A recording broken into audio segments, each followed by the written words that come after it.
Get Puck'd. Hello, everybody, and welcome to the Get Puck'd podcast. Here with you, Dave, Matt, Vito. And again, this episode brought to you by Cafe Victorias. You can find them at 8600 Langelier in St. Leonard, Quebec, or at cafevictorias.com. We know that a bunch of you are very eager to know who won the contest. We do have our winner. After putting all the names in a random generator, we came out, and the winner of the Habs jersey giveaway is Mr.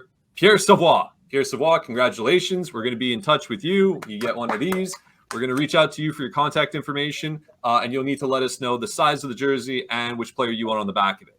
So thank you to Pierre. Thank you to everybody else who subscribed. We hope to keep you around. There will be more giveaways in the future. Do not worry. And again, just everybody, we really do appreciate all of you subscribing, listening, taking the time. It's been fantastic. We're going to keep this ball rolling. So, gentlemen, the season's over. Hey, it's done. Last game finished. Went out with a bang. Thank goodness. Well, on that note, Vito, you can start. Give me one emotion that sums up the Habs 2021-2022 season. Relief? I'm going to go with relief. Okay. The season is over. It was a really bad season, and the expectations were very high at the beginning of the season. Albeit I was a bit more realistic in terms of, who was going to be the Shea Weber replacement, and they never found one. And they kind of plugged some holes and brought in every fourth line player that every other team didn't want on the roster. So, I mean, with that being said, it was expectation. The expectations were high. And now that the season is over, I'm just relieved. I want to move forward. I don't want to look back at this season anymore. It's done. Let's move on. Relief. Okay. More about the end of the season, I imagine. Yeah. Okay. So, fair enough. Well, fair enough. Call it. It's more about the beginning, middle, and end. Because was there ever a point in the season that was actually positive enough to say, "Oh, okay, I feel good about it"? There was not one single period of the entire season that I would first say period of game one was okay, but yeah, I get your point. All right, my emotion is hope. I think that for the first time, we talk about the rebuild, we talk about resetting, or whatever the hell you want to call it, and it looks like they're on the right track. Right? They had an amazing trade deadline. They brought in some new guys, good management, the head coach that's there. People seem to like him. They love him. And I think that, they finished last. They did what everybody wanted, midway through the year. I think the goal shifted to finishing last. They nailed it. They did it. And now it's just a season where I don't recall a season that was as disastrous and as terrible as this one, where everyone is as hopeful as you weren't alive, Dave. No, but I mean, true. No, in any, I'm talking about like any team in the NHL where a fan base is as hopeful as they are now, right? I think that you look at what happened, and instead of like people being uncertain and uneasy with the direction, people are just happy and okay, let's go. Let's see what happens this offseason. And maybe next year that hope will run out and the honeymoon will be over. But for this season, it was an odd sense of hope for me. At least midway, like at no point in the season, I saw it coming. I saw this. I didn't think they would be this bad, but I didn't think they would be too great. After I spoke about it at the beginning of the year, I spoke about the holes in this road. I knew that they weren't going to have a good year, and as soon as they kind of embraced it and moved forward into the next season and into the future, I think that gave hope to pretty much a lot of people. So, hope, and relief. These are probably sentiments felt mostly through the fan base, I'd imagine. So those are good points. I'm in agreement. I think those are two fantastic emotions, and ultimately the relief that the pain is over. I was going to go with despair personally, like that was my feeling for the season. Relief now that it's over, and hope for the future. So yes, 100% agree with you boys. And part of that hope maybe it might be contingent on my next question here. So the players had their exit interviews with the media. A lot of people tuned in. A lot of people listened. Tons of people making comments about it. Obviously, the big question moving on into the offseason is probably the biggest question is Carey Price. So he admitted himself to one of the questions, very candid, very open. And he was asked if he prepared any differently for that last game against Florida, to which he answered, yes, he prepared like it was potentially his last. These were very poignant words, very, very strong. He was like to the point. He said it, and it was true. What does the Montreal Canadiens look like without Carey Price moving forward? Is this going to be something where if he's not around, you expect them to like be bottom tier for a much longer period of time? Do you think that there's already a chance that the team is on the uptick and he hadn't really played much this year at all? The 6 games at the end there. What does the Habs look like, Dave? I don't know. That's a big hole. If Carey Price is gonna, as much as that we want to say that we want to get rid of that contract and you know it's an albatross of a contract, it's gonna look bad, and if, you know it already kind of looks bad already, and if it just Carey Price was an integral part of this team, right? And you didn't have a question mark at goaltending, which I think you will have if you go with Jake Allen and whoever else you want. Like you bring in another veteran again, like they did with Andrew Hammond or whatever, or a slightly better version of that. I mean, without Carey Price, this team is lacking a starting goaltender again, right back to square one, you know. And so you're gonna have to go out and get one, and that's gonna be a huge thing. And then it depends on, you know. I'm not convinced Carey Price's career is over. To me, I think that he still has a few years in him. I mean, he looked uneasy with that knee, but if he could get a second opinion and if he could get surgery on that knee again and work it, maybe he could even come back in time. You know, he said he also said during that press conference that he hoped to come back in time for the start of the season, right? So yep. I guess it all depends. I'm not a doctor, so it's hard to really, you know, and also mentally, how much does he have left? You know, after we know what he's been through and whatnot. I don't know, man. This team needs Carey Price, I think, and I think that if you look at the or someone similar or or a starting goaltender, and how are they going to go get a starting goaltender? That's going to be there's your biggest question without a doubt. Vito, you got something to say? It wants to burst out of you. What? No, I'm a little surprised that Dave said that we need Carey Price. I mean, he's made it clear in previous episodes that he would be willing to move on from him and his cap hit, but Dave's not wrong when he says the Canadiens do need Carey Price, because I've also said there's nobody in the pipeline to take over the mantle. And I'm very hopeful that Carey Price does come back, and if the Montreal Canadiens are concerned going forward, not for maybe next year, but the years to come, then address that need and have that goalie that's going to come in to learn from Carey Price. I do believe that Carey Price is not done. I mean, he did say that, you know, there's some swelling in his knee, which seemed obvious to me. I know I had tweeted about it when people were saying his career's over. I'm like, maybe he just has some swelling in his knee. The surgery, it takes time, and I've had surgeries myself, more towards my ankle. It takes time to fully recover from any form of surgery. Some people it's a little quicker than others, but you have to give it like a good year before you really know what you're going to be like. And you ask any doctor who performs surgeries, they're going to tell you the same thing. In about a year from now, year and maybe a little bit more, you'll know how you're going to hold up. And by the time the next season rolls around, or maybe by the time midsummer comes around, it will have been a year, and he's going to go through some training and he's going to figure it out then. If he's still uneasy and still struggling as much as he is now, then yeah, a decision will be made. But I do think that Carey Price, if he does come back, he's got 4 years left, and I think at the very least we're going to get 2 good years from Carey Price. And what do you guys say about those that think that it's a win-win about the Carey Price situation? If he comes back, he only comes back if he's in perfect shape and gives the Canadiens the best chances of winning, and he's your backbone, and the team will clearly not be in the position that they are now, 32nd in the league, versus the other people that are suggesting, well, if he doesn't come back, what better time for the Canadiens to have another terrible year with this next draft coming up, which by most people's opinions, it's considerable.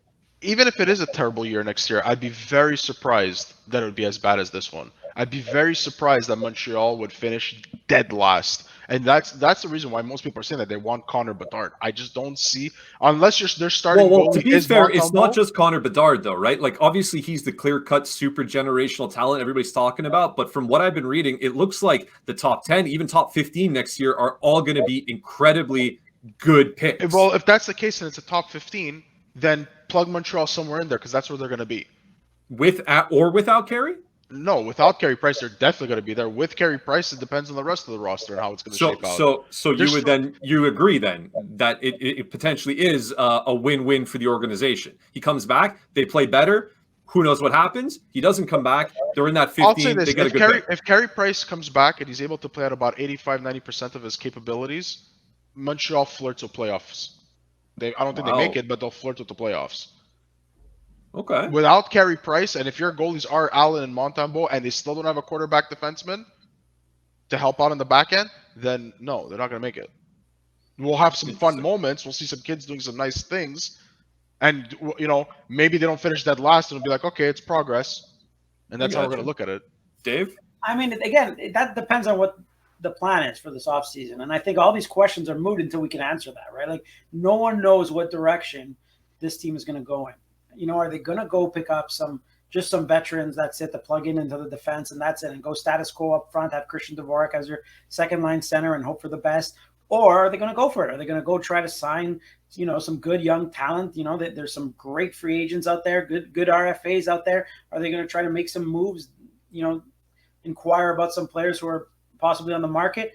That changes the answer, right? It's impossible to know what they're going for. Obviously, if they're going to tank, you don't want Carey Price there because Carey Price is going to win you some games. But I don't think that's their plan. It doesn't seem to be their plan, because one telling thing that Ken Hughes said in the exit interviews at the press conference is he said he doesn't want a lot of rookies on the fence, right? He wants to plug in. He wants to go get a veteran guy, which to me spells Letang and stuff like that. Mm-hmm. And that doesn't seem like a team to me that wants to tank, right? Ideally, you would put all the rookies there, make them learn on the fly. You already have some veterans. Go get some veterans, but that aren't as established. And then you could really embrace the tank if that's what you're going for. So to me, again, until we see that first 2-3 moves of what the Canadiens are going for in this offseason, it's going to be hard to tell. But what I said, you touched on it, Vito, before. You said kind of like, oh, you're surprised of what I said. Because trading Carey Price is one thing, because that means it's a clean break from the organization. Carey Price is gone, and now you can move on from him, right? Which is a good thing. And then you could go look for that starting goaltender. My fear is that Carey Price toils in this will he, won't he for the next 2-3 years, and they don't really have any replacement for another 2-3 years because you can't replace him until he's for sure gone. And that's my biggest fear. Biggest fear is that Carey Price says, oh, you know what? I'm going to take this surgery. Give me another year now. And now what do you do? Now you're in this, okay, so now we have Jake Allen. Well, they could still prepare, right? They would still prepare to go. They're going to try to get maybe a Samsonov or a Georgiev or whatever as an example. And that person in the time being will get paid, will get a certain salary. And unfortunately, they got to be prepared to take a smaller contract too, right? Yeah, it's complicated. You're also going to have to give up stuff. Like those guys aren't going to go for free, right? So to me, it's either you want Carey Price a clear cut on the team or a clear cut, and that's the ideal situation. So, well, one thing's for sure. Hold on a second. Hold on, because I don't want to take all the time about Carey Price, and it's a perfect segue about another player who may or may not be on the team. I didn't think he'd be on the teeter-totter, but Jeff Petry's exit interview kind of threw a monkey wrench into what I think most people's understanding was that he's gone.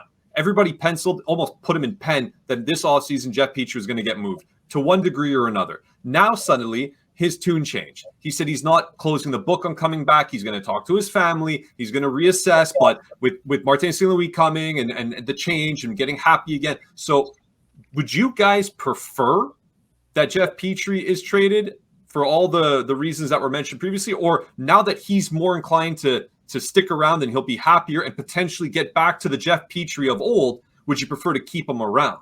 Vito. No, all right. I don't want to go through this again with Jeff Petry. I don't want it to be where halfway through the season, if he's unhappy, he's going to come out saying that he wants out again, and we're going to go through the same song and dance all over again. So he initially said he wants to go, and he wanted to bail when things were bad and he wasn't happy or whatever. Yes, I understand.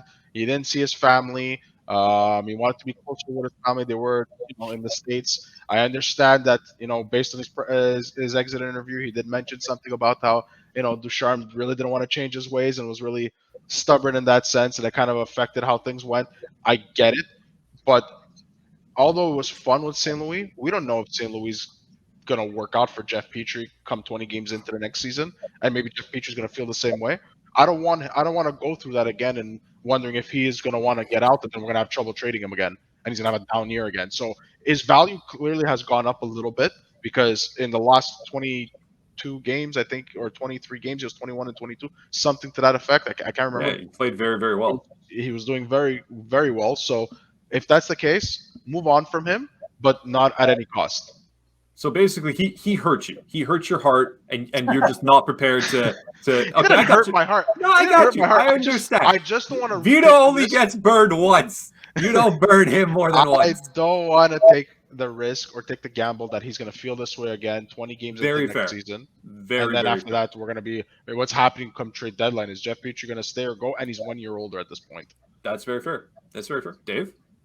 I think Jeff Petry is as good as gone. I think like 3 questions into Ken Hughes' answer, he said, we're still going to try to trade Jeff Petry this summer. and he made it very clear, and that's probably going to give us some cap flexibility. I think he made that perfectly clear. Jeff Petry was put in front of like 75 people from Montreal. What's he going to say? You know, he's facing the media in front of 75 homegrown people. He's going to be like, I hate the city.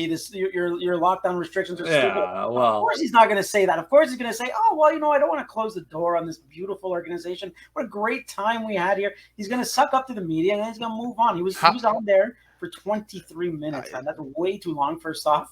Like, who needs to hear from Jeff Petry for 23 minutes? And I just think that, at this point, he's going to be dealt. I don't see him coming back to the team. I think that, I'm not inside the room, but like, I can't be, everyone goes through a hard patch and a rough times, and it could be personal and stuff like that. But like, if I'm a teammate of Jeff Petry, and I went through that rough time too, but I didn't quit on the team. Like, he played atrocious in the beginning of the season, right? Like, atrocious. And again, I want to point everyone back to last year's playoff run. He wasn't that great either. He wasn't the Jeff Petry that we knew during the season and the seasons before. Jeff Petry is on the downturn of his career. I would say to move him as fast as you can. All right, very good. I like Jeff Petry.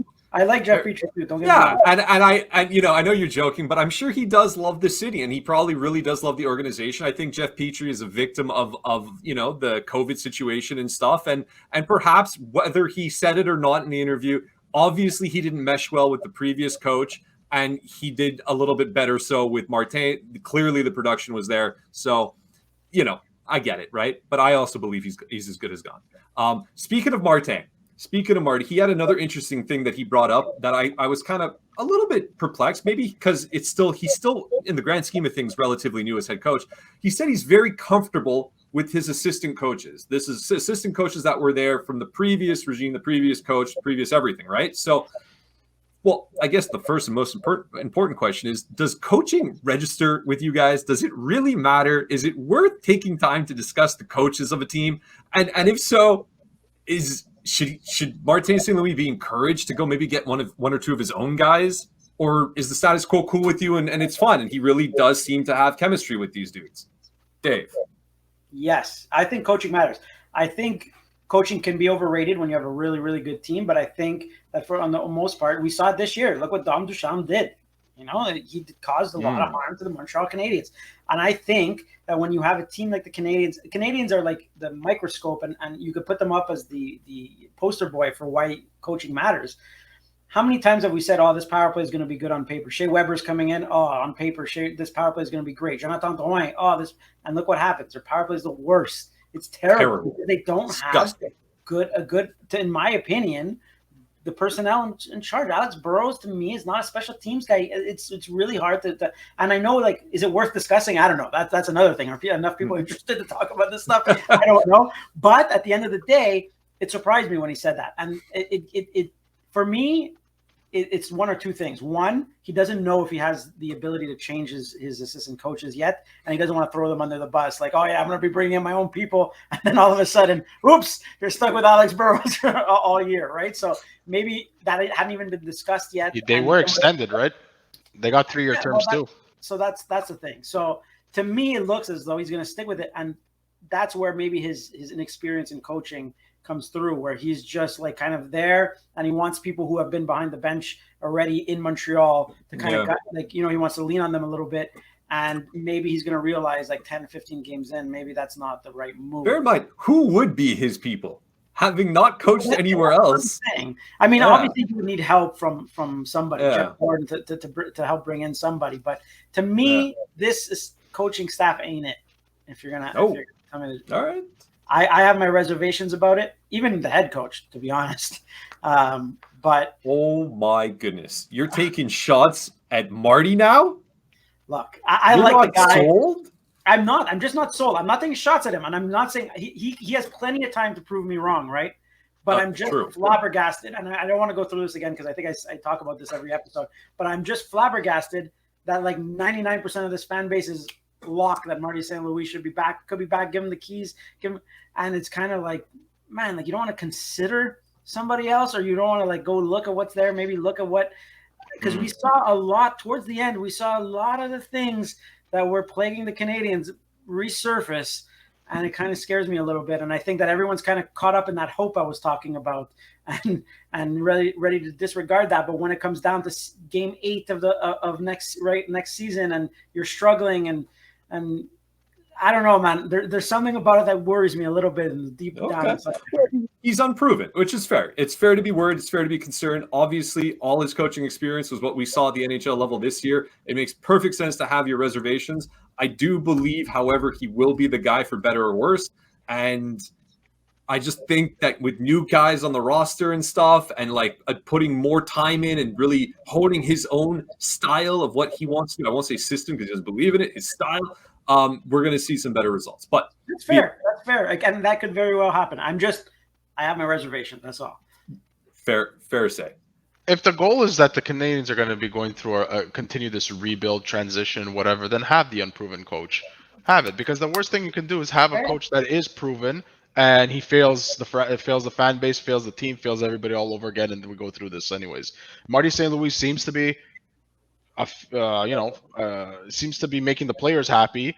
He seems to be working well with the fans, the media, and all that. So it's nothing but positive right now, even if it is a losing record. It's a losing record on a last place team during a terrible season. So give him the benefit of the doubt with regards to being the coach full time next year. Now, as for his assistants, even if he were to make a change, I think he'd keep Luke Richardson anyways, given that they're former teammates and he knows them very well. And Luke Richardson, everybody's saying nothing but positive things about him.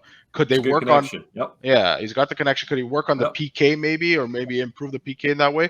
Yeah, but at the same time, they did lose some key pieces for the PK anyway this year after the trade deadline. So I'm gonna give the benefit of the doubt there as well.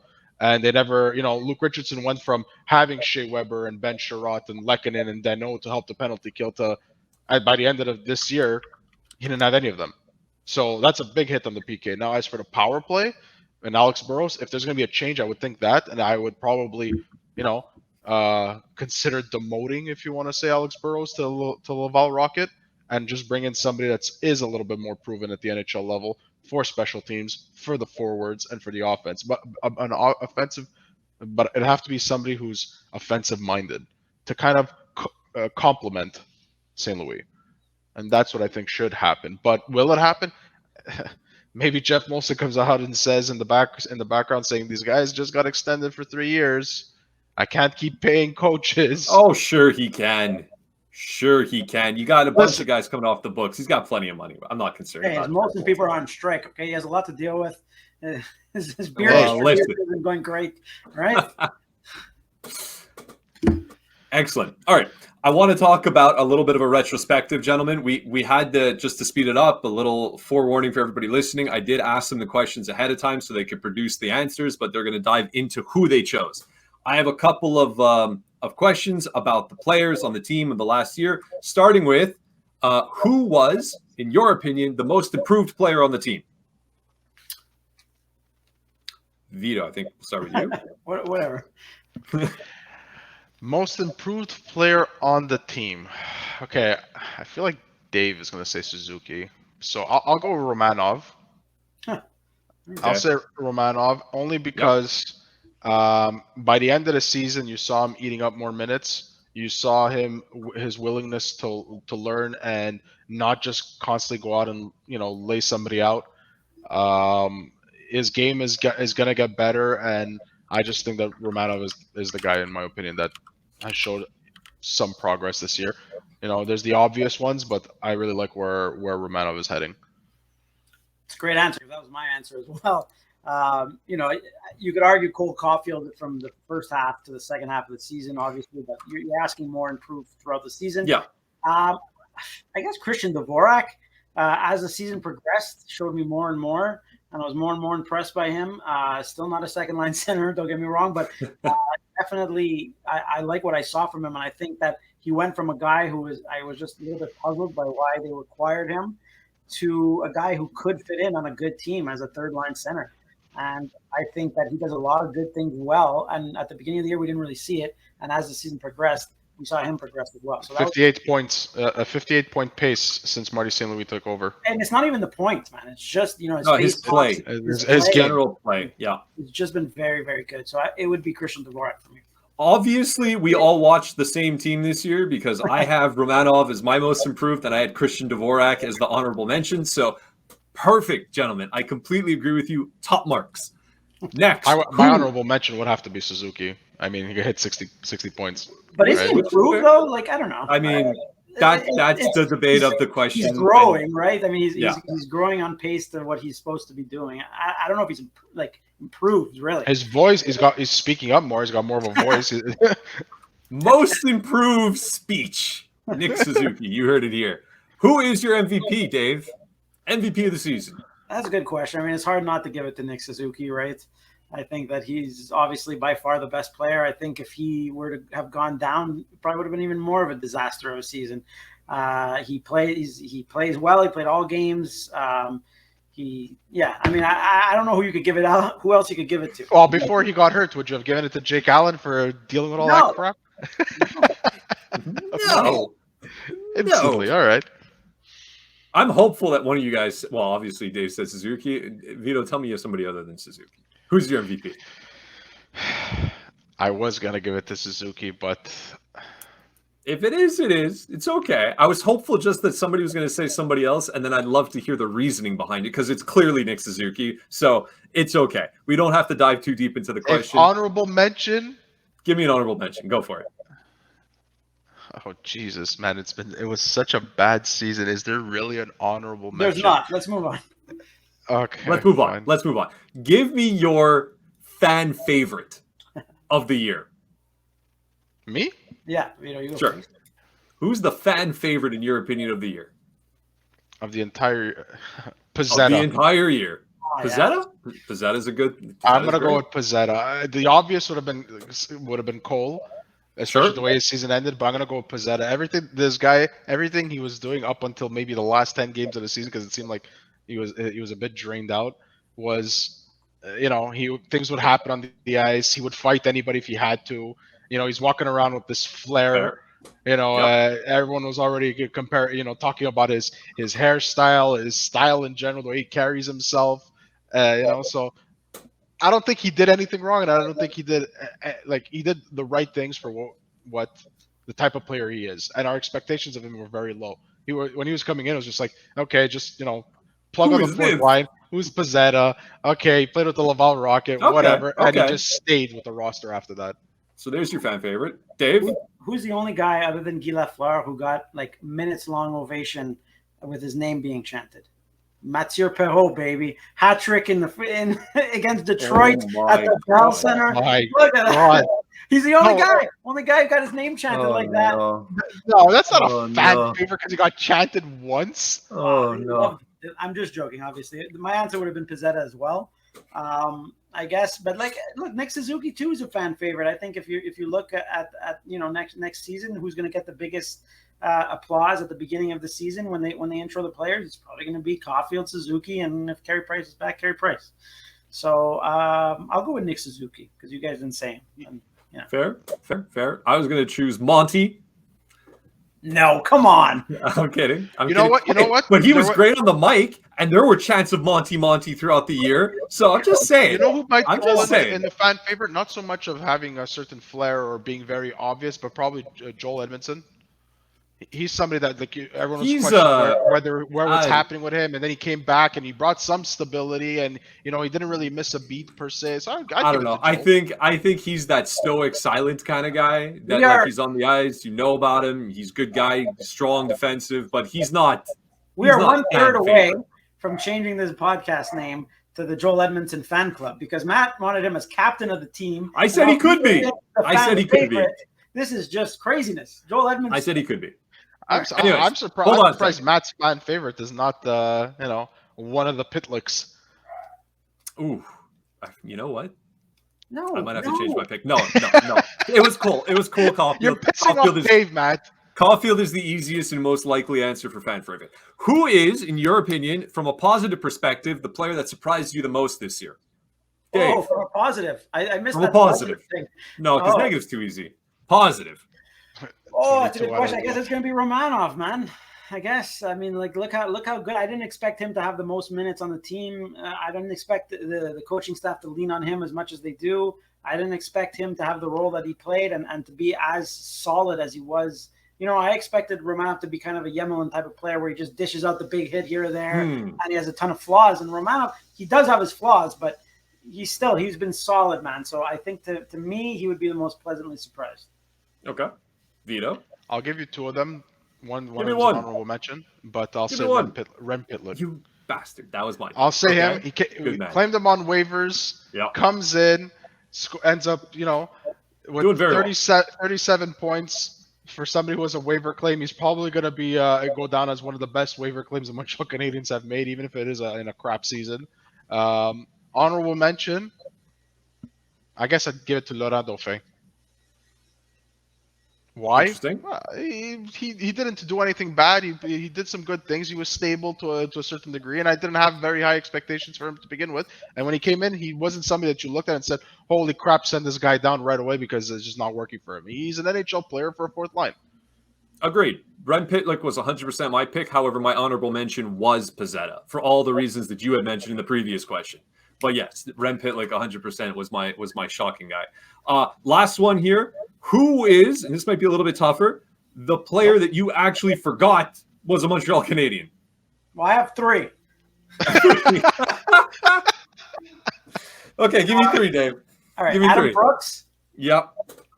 Oh, shit. Leaf legend Adam Brooks. Leaf legend, Vegas legend, Habs Brandon legend. Paddock. That's my guy. Yes, played one game. And ECHL legend Cam Hillis.